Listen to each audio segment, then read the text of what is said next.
लोकसभेसाठी पुन्हा चंद्रकांत खैरे आणि अंबादास दानवे आग्रही. आपल्या दोघांना पुन्हा दिल्लीला जावं लागेल. अनंत गीतेंना उद्देशून खैरेंचं वक्तव्य. तर खैरे तुम्ही नाही तर मीच दिल्लीला जाणार, दानवेंचंही मिश्किल वक्तव्य. मुलाला विट्स हॉटेलच्या लिलावातून बाहेर पडायला सांगतो, तुम्ही टेंडर भरा.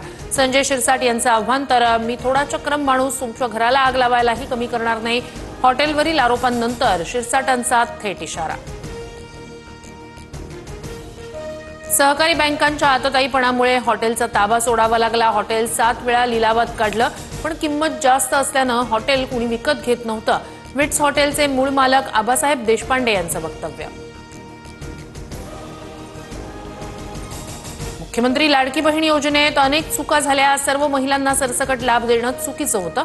अर्थमंत्री अजित पवार यांची मोठी कबुली.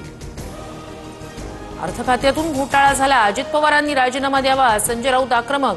तर मी कशाला घोटाळा करेन, योजना आली तेव्हा वेळ कमी होता. छाननी दरम्यान गोष्टी लक्षात आल्या. अजित पवारांचं स्पष्टीकरण.